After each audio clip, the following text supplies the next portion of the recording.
가지고 함께 말씀을 나눕니다. 오늘도 이 말씀이 저와 여러분의 삶의 새로운 터닝 포인트가 되기를 원합니다. 주여 말씀하여 주옵소서. 자, 우리 하나님 말씀 한번 높이 들어보시길 바랍니다. 높이 들어보십시오. 저는 여러분의 손에 늘 말씀이 있게 되기를 원합니다. 우리 성경책이 없는 분들은 우리 스마트폰이 있잖아요. 그 안에 성경책이 있잖아요. 그렇죠? 들으세요. 괜찮습니다. 우리 함께 하나님 말씀을 들고 함께 우리 고백하며 나아갑니다. 시작. 주의 말씀은 내 인생의 빛입니다. 주의 말씀은 내 삶을 변화시킵니다. 주께서 말씀하신 대로 나는 하나님의 사랑받는 자녀입니다. 나는 축복의 통로입니다. 오늘도 주의 말씀에 마음의 문을 엽니다. 말씀하여 주옵소서. 듣고 깨닫고 말씀대로 살겠습니다. 아멘. 아멘. 에스라 3장 8절에서 13절. 그들이 예루살렘에 있는 하나님의 집에 도착한 지 2년 둘째 달이 되었을 때에 스알디엘의 아들 스룹바벨과 요사닥의 아들 예수아와 그 나머지 동료 제사장과 레위 사람과 포로로 잡혀갔다가 예루살렘에 돌아온 모든 사람이 성전을 짓는 일에 착수했고 20세 이상의 레위 사람을 세워 여호와의 집 짓는 일을 감독하게 했습니다. 예수아와 그 아들들과 그 형제들, 호다위아의 자손 감미엘과 그 아들들, 헤나닷의 아들과 형제 등 이 레위 사람들이 다 같이 하나님의 집 짓는 사람들을 감독했습니다. 건축자들이 여호와의 성전 기초를 놓을 때 제사장들은 예복을 입고 나팔을 들었고 아삽 자손인 레위 사람은 심벌지를 들고 이스라엘 왕 다윗이 명령한 대로 여호와를 찬양했습니다. 그들은 여호와께 찬송과 감사의 노래를 불렀습니다. 여호와는 선하시니 이스라엘을 향한 그분의 인자하심이 영원하다. 온 백성들이 여호와께 큰 소리로 찬양하며 함성을 질렀습니다. 하나님의 집의 기초가 놓였기 때문이었습니다. 그러나 나이가 지긋한 여러 제사장과 레위 사람과 족장들, 곧 전에 있던 첫 성전을 본 사람들은 자기 눈앞에 성전 기초가 놓이는 것을 보고 목 놓아 울었습니다. 다른 많은 사람들은 기뻐 소리쳤습니다.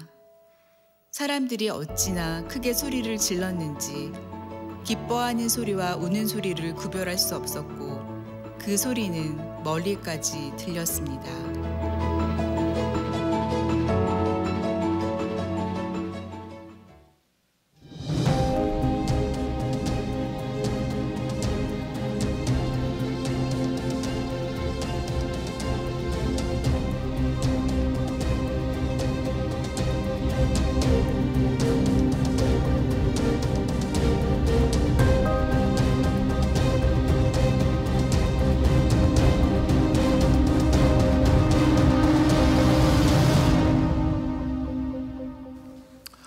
사랑하는 여러분, 리바이벌, 부흥이란 무엇입니까? 부흥의 사전적 정의는 침체되어 있는 상태를 회복하는 것이라고 합니다. 흥했던 것, 그게 다시 흥하게 되는 것. 그래서 부흥이란 회복입니다. 회복을 말합니다. 저는 이번 5주 동안 에스라 말씀을 통해 우리 안에 이 신앙의 그 회복 운동이 일어나게 되기를 원해요. 저는 부흥을 이렇게 정의합니다. 우리의 심령이 하나님 앞에 철저히 회개하여 우리의 삶에 하나님 나라가 임하고 그러므로 세상 속에서 하나님 나라가 회복되는 것. 저는 부흥을 이렇게 정의합니다. 한번 같이 읽어볼까요?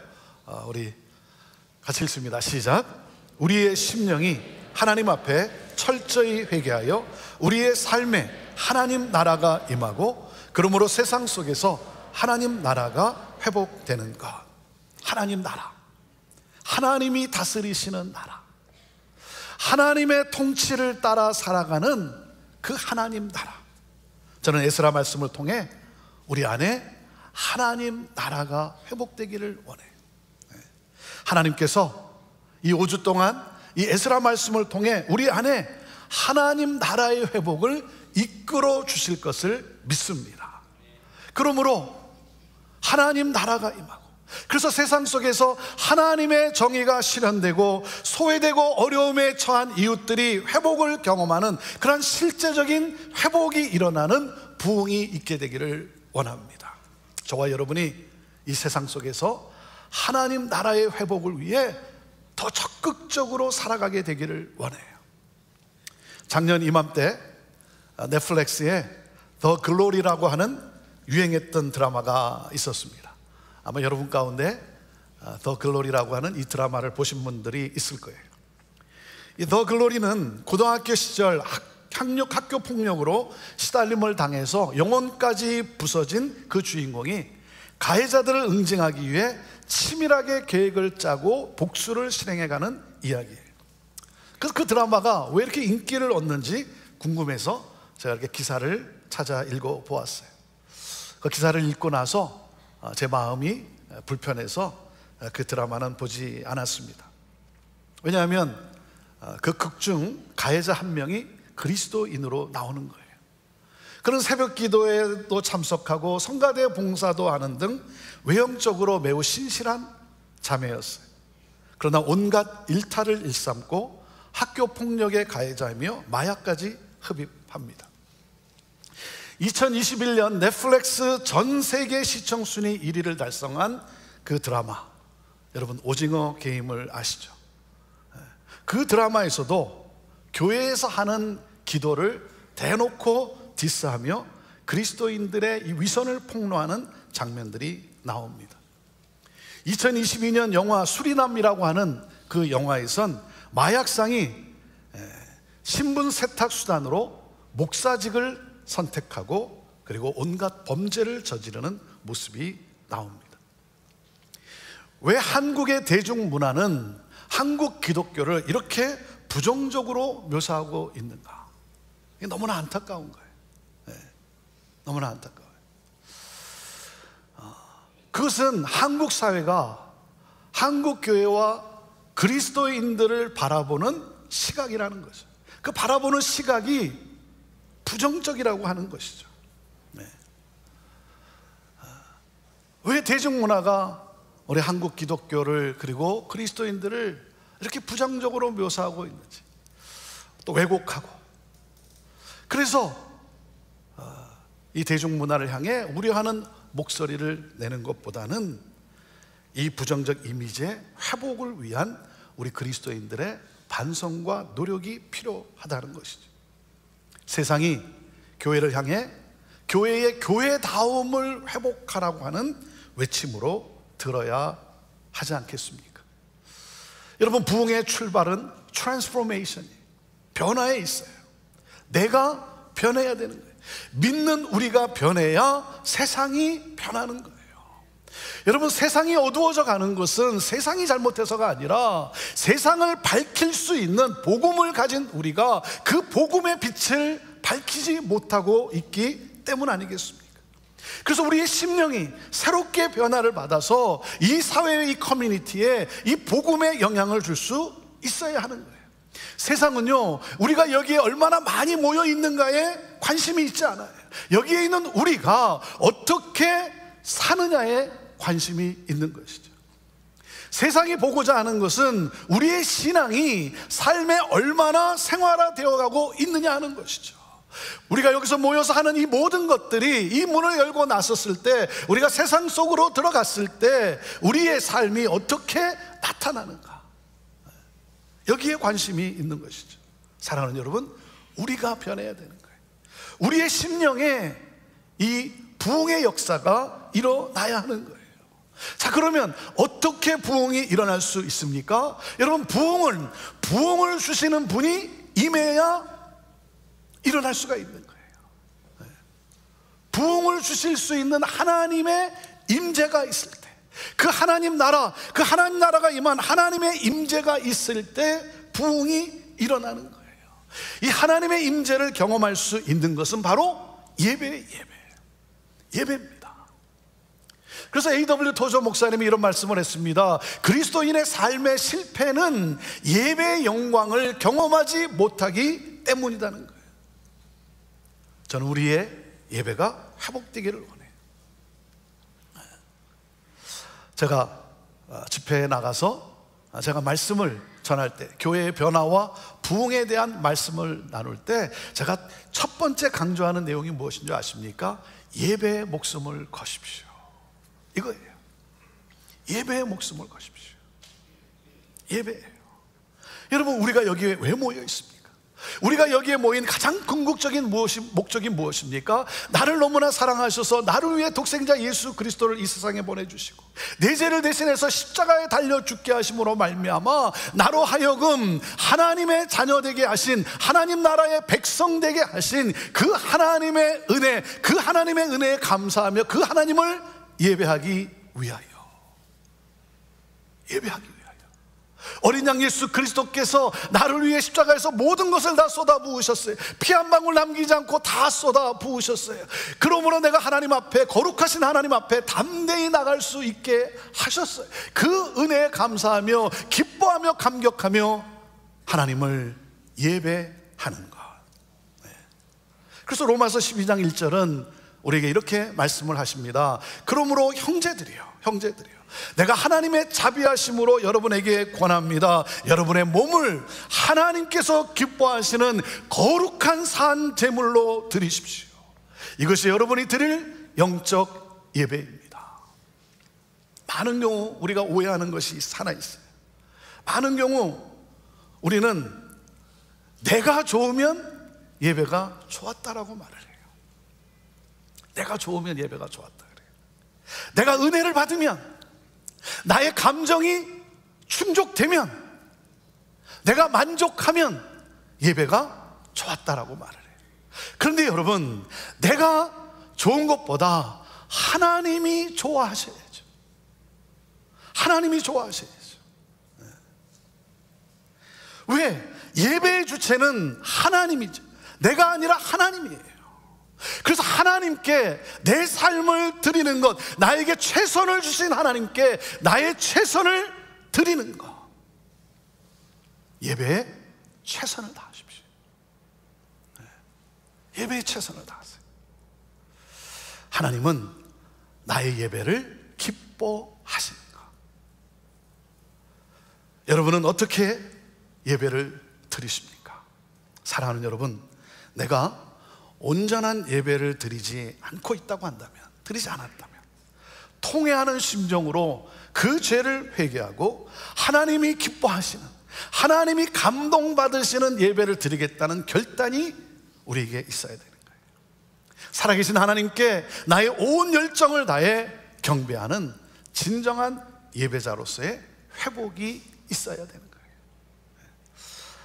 구약의 말라기서를 보면 하나님께서 성전 문을 닫고 싶다라고 말씀하신 적이 있어요. 말라기서 1장 10절에 이렇게 말씀을 하십니다. 너희 가운데 누가 성전 문들을 닫아서 내 제단에 쓸데없이 불을 지피는 일이 없었으면 좋겠다. 내가 너희를 기뻐하지 않는다. 만군의 여호와께서 말씀하셨다. 그리고 내가 너희 손에 있는 재물은 어떤 것도 받지 않겠다. 예배 행위는 있지만 전혀 하나님을 경외하지 않는 예배자들의 그 태도, 하나님 앞에 거룩한 제물을 드린다라고 하지만 거룩히 구별하여 드리는 것이 아니라 자기 기본대로 아무거나 드리는 그 악한 행위, 예배의 거룩함은 사라지고 형식만 남았어요. 그래서 하나님은 너희들이 예배하는 것이 역겹다라는 거예요. 역겹다는 거예요. 그래서 하나님은 그냥 성전 문을 닫고 싶다는 거예요. 무슨 말입니까? 우리 안에 예배가 회복되기를 원하시는 그 하나님의 안타까운 심정이죠. 사랑하는 여러분, 무너진 예배의 정신을 회복할 때, 무너진 예배의 정신을 회복할 때 하나님 나라가 임하고, 그러므로 이 땅 가운데 참된 부흥과 회복의 역사가 일어나게 될 거예요. 자, 구약 성경의 역대기서를 보면 이스라엘이 BC 586년에 바벨론에 의해 멸망을 당합니다. 여러분, 이스라엘의 멸망은요, 시대를 잘못 읽어서가 아니에요.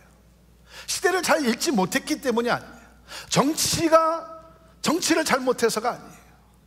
하나님의 백성들이 하나님 보시기에 악을 행하였기 때문이라고 말씀을 하세요. 온 세상의 주관자가 되시는 그 하나님을 경외하지 않고 이방신들을 구상을 숭배하며 악을 행하며 돌이키지 않기에 하나님은 바벨론 포로 70년이라고 하는 징계를 내리세요. 그 바벨론 포로 70년이라고 하는 징계를 내리시는 이유가 뭐겠습니까? 하나님께로 돌이키지 않으니까 그렇게 해서라도 하나님께로 돌이키게 하시는 거예요. 그렇게까지 해서라도 하나님을 찾게 하는 거예요. 하나님을 떠난 그 이스라엘 백성들, 하나님의 백성들이 그 70년이라고 하는 바벨론에서의 그 생활 가운데 다시 하나님을 찾게 되고 하나님을 갈망하게 하는 것.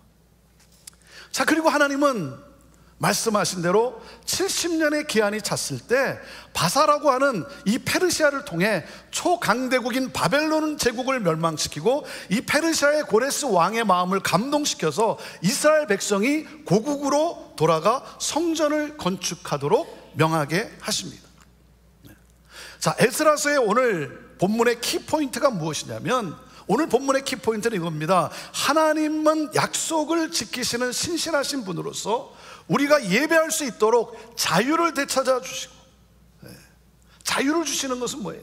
우리가 예배할 수 있도록 자유를 되찾아 주심으로 우리를 통해 하나님의 선하심이 증거되기를 원하신다는 거죠. 같이 읽어볼까요? 시작. 하나님은 약속을 지키시는 신실하신 분으로서 우리가 예배할 수 있도록 자유를 되찾아 주심으로 우리를 통해 하나님의 선하심이 증거되기를 원하신다. 자, 첫째, 하나님은 누구십니까? 약속을 지키시는 신실하신 분이세요. 자, 에스라 1장 1절 말씀을 우리 같이 읽습니다. 시작. 여호와께서 예레미야의 입으로 하신 말씀을 이루기 위해 페르시아 왕 고레스 1년에 페르시아 왕 고레스의 마음을 감동시키셔서 그가 온 나라에 칙령을 공포하고 공문을 보내게 하셨습니다. 여러분, 70년 동안 바벨론의 포로로 살았던 이스라엘 백성들이 어떤 생각을 하고 있겠습니까? 바벨론의 포로로 그 땅에서 70년을 살아가는 이스라엘 백성들, 우리나라는 회복될 수 있을까? 우리는 정말 돌아갈 수 있을까? 하나님은 우리의 죄를 용서하시고 예레미야를 통해 주신 이 약속을 지키실까? 아니, 하나님은 이 약속을 기억이나 하고 계실까? 눈에 보이지 않고 손에 잡히지 않는 상황에서 희망을 갖는다는 것은 어렵지 않겠습니까? 자, 그런데 놀라운 일이 일어났어요. 에스라는 고레스 왕의, 페르시아의 고레스 왕이 칙령을 발표하는 장면으로 시작이 돼요. 그 칙령의 내용이 무엇입니까? 예레미야를 통해 주신 말씀을 지키는 내용이에요. 여러분, 예레미야에게 하나님이 주신 말씀이 무엇입니까? 예레미야 29장 10절 11절 말씀이에요. 여호와께서 이렇게 말씀하셨다.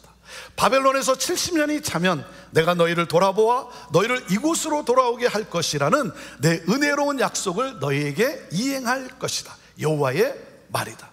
내가 너희를 위해 갖고 있는 계획들을 내가 알고 있으니 그것은 평안을 위한 계획이지 재앙을 위한 것이 아니며 너희에게 미래와 소망을 주기 위한 것이다. 하나님은 고레스라고 하는 하나님을 믿지 않는 이방인이요 세상 지도자의 이 마음을 감동시키셔서 예레미야를 통해 주신 약속을 하나님은 지키세요. 이스라엘은 보잘것없는 초라한 나라예요. 잊혀진 민족이에요. 그런데 하나님은 대제국의 왕을 도구로 사용하셔서 당신의 약속을 지키세요. 사랑하는 여러분, 하나님이 지금도 살아 역사하심을 믿으십니까? 여러분, 믿으십니까? 하나님은 아무것도 아닌 저와 여러분을 기억하시고 우리의 삶에 역사하세요. 역사하세요. 하나님은 예레미야를 통해 하신 약속을 지키시고자 모든 것을 움직이세요. 자연도 움직이고 사람도 움직이세요. 신실하신 하나님은 하나님의 백성인 저와 여러분의 삶에 당신의 약속을 반드시 지키십니다. 제가 목회를 시작할 때 하나님은 제게 꿈을 주셨어요. 제 안에 꿈을 주셨어요. 기성교회도 변해서 부흥할 수 있다는 이 꿈을 주셨어요. 기성교회도 변하여 부흥할 수 있다는 모델을 창출함으로써 수많은 기성교회, 수많은 전통교회들과 함께 꿈을 나누고 그들을 섬기는 그러한 목회.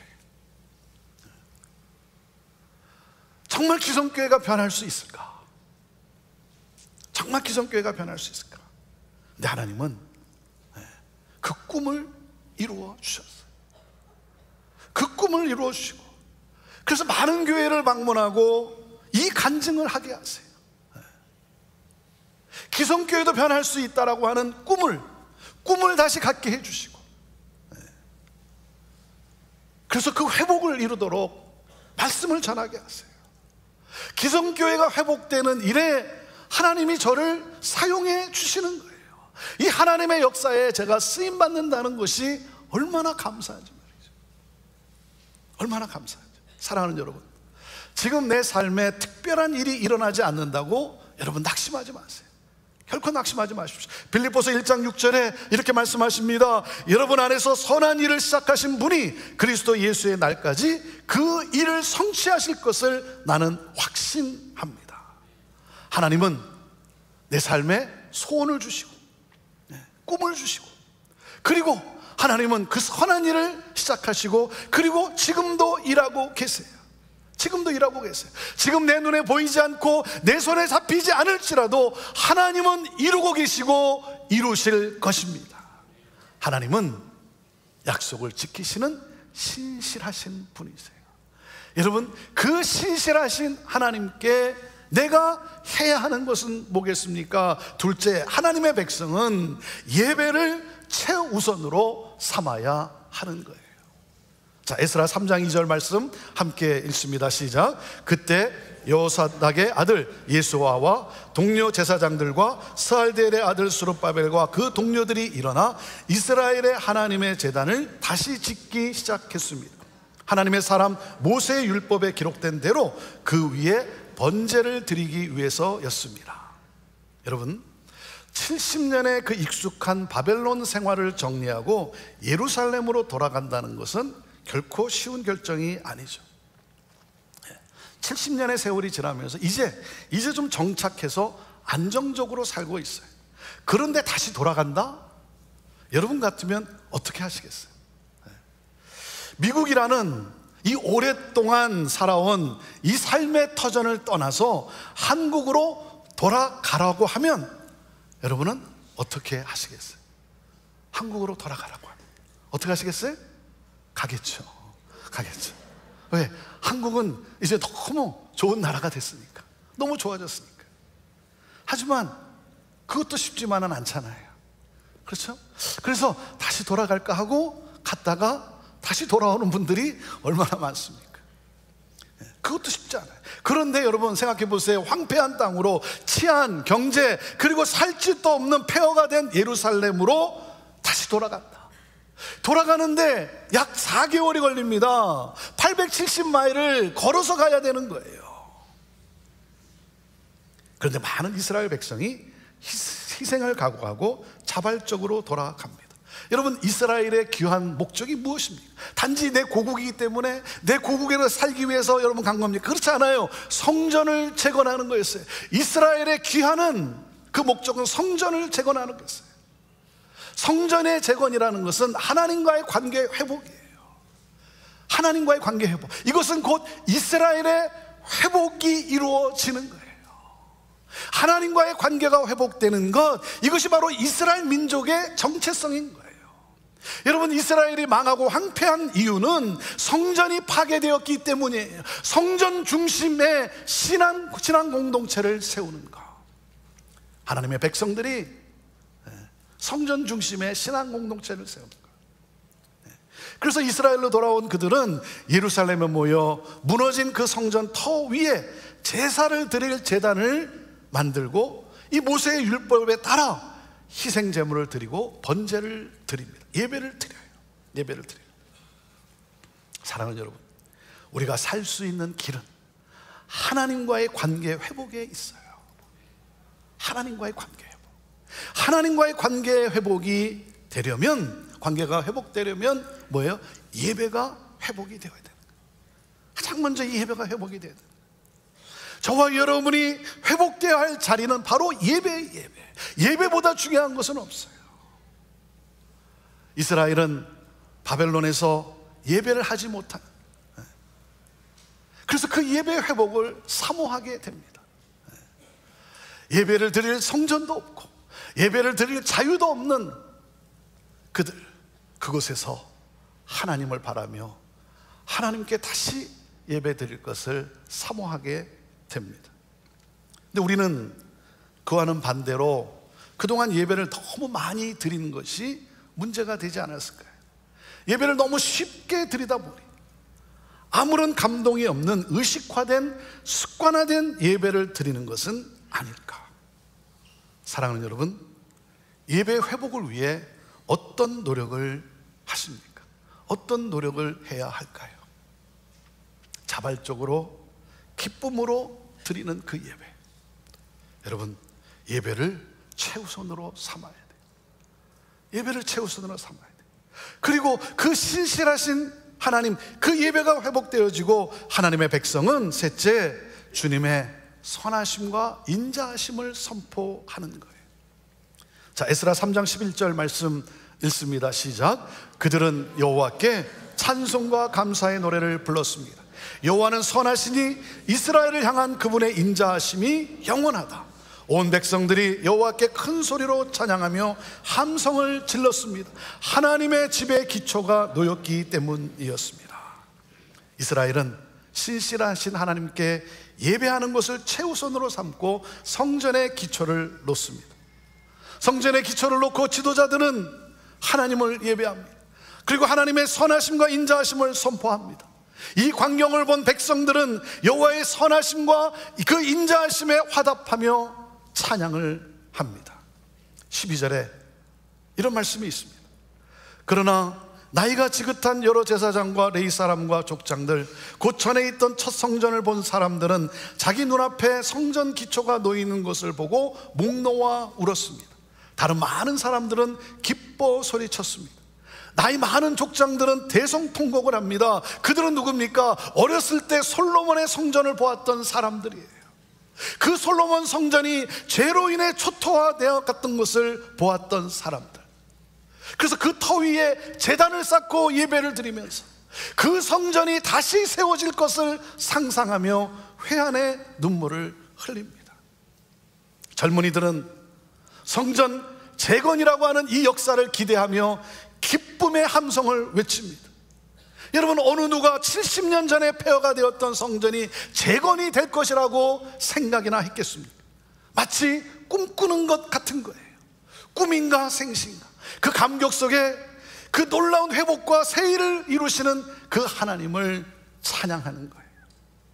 그 찬양의 소리가, 그것이 얼마나, 그들의 선포가 얼마나 컸던지 13절에 이렇게 말씀이 기록되어 있어요. 사람들이 어찌나 크게 소리를 질렀는지 기뻐하는 소리와 우는 소리를 구별할 수 없었고 그 소리는 멀리까지 들렸습니다. 멀리서도 그 소리를 들었다라고 기록하고 있어요. 멀리서도. 여러분, 성도란 누구예요? 성도는 누구예요? 신실하신 하나님의 선하심과 인자하심을 땅끝까지 전하는 증인들 아닙니까? 하나님의 이 선하심과 인자하심, 나를 향한 이 하나님의 선하심과 인자하심을 땅끝까지 전하는 증인들이에요. 하나님은 포로로 살아가던 이스라엘을 구원하시고 예배를 할 수 있는 자유를 회복시켜 주셨어요. 그래서 이스라엘은 그 하나님을 찬양하며 그 주변 사람들에게 하나님의 선하심과 하나님의 인자하심을 증거합니다. 그들을 통해 하나님을 모르던 많은 사람들이 하나님의 선하심과 인자하심을 보게 되고 하나님을 예배하는 자리에 동참하게 됩니다. 오늘 이 시간 우리의 예배를, 나의 예배를 다시 한번 돌아보게 되기를 원해요. 나는 하나님이 기뻐 받으시는 진정한 예배자인가? 여러분, 예배 회복, 예배 부흥이 일어나게 되기를 원해요. 저와 여러분을 너무나 사랑하셔서 이 세상에 오시고, 그리고 내 죄를 대신해서 십자가에 달려 죽으시고 부활하심으로 우리로 하나님의 자녀 되게 하신, 하나님 나라의 영원한 백성이 되게 하신 그 예수 그리스도, 그 주님의 선하심과 인자하심을 힘껏 찬양합니다. 내 온 마음을 다해, 내 온 열정을 다해 그 하나님을 예배하며, 그리고 그 하나님의 선하심과 인자하심을 온 열방에 증거함으로 이 땅에 하나님 나라의 회복을 가져오는 그러한 예수 공동체, 저는 우리 교회가 그러한 예수 공동체가 되기를 소망합니다. 사랑하는 여러분, 하나님은 약속을 지키시는 신실하신 하나님이십니다. 그래서 여러분의 삶을 새롭게 하실 거예요. 여러분, 낙심하지 마십시오. 낙심하지 마십시오. 약속을 지키시는 그 신실하신 하나님을 온 마음을 다해 찬양하며 예배할 수 있게 되기를 원합니다. 여러분, 어디에 있든지 어느 상황에 놓여 있든지 예배를 최우선으로 삼는 우리 성도님들이 되기를 저는 기도합니다. 예배가 회복되고, 그러므로 하나님 나라가 임하고 하나님의 통치를 따라 살아감으로 우리의 삶의 현장에서 이 하나님의 선하심과 하나님의 인자하심의 은혜를 흘려보내는 삶을 살아가는 하나님의 백성들, 그러므로 하나님의 정의가 이 땅에 흐르게 되고, 그러므로 우리 형제교회가 가난한 자와 소외된 자와 약한 자들을 주님의 사랑으로 사랑하며 섬기며, 구원받는 자가 날마다 더해지는 구원의 역사를 써내려가는 그러한 형제 공동체, 저는 저와 여러분이 그런 교회가 되기를 원합니다. 신실하신 하나님이 우리를 그렇게 인도해 주시리라 믿습니다. 기도하겠습니다. 여러분의 두 손을 가슴에 얹어 보시길 바랍니다. 주님의 손이 오늘 여러분의 심장을 타치하는, 여러분을 친히 안수하는 이 순간이 되기를 원합니다. 여러분 가운데 하나님을 예배하는 예배자로서의 삶이 아니었다면 어느 시간 구원자 되신 우리 주 예수 그리스도, 그 예수 그리스도를 여러분의 마음의 삶에 초청하십시오. 영접하십시오. 우리가 살 길은 우리를 지으시고, 그리고 우리의 삶을 인도하시고, 그리고 우리의 삶의 선을 이루어 주시는 그 신실하신 하나님을 예배하는 데 있습니다. 오늘 그렇게 고백하지 않겠습니까? 하나님, 내가 주님을 나의 구주로 믿고 하나님을 예배하는 예배자로 나 또한 살기를 원합니다. 주님, 나를 인도하여 주옵소서.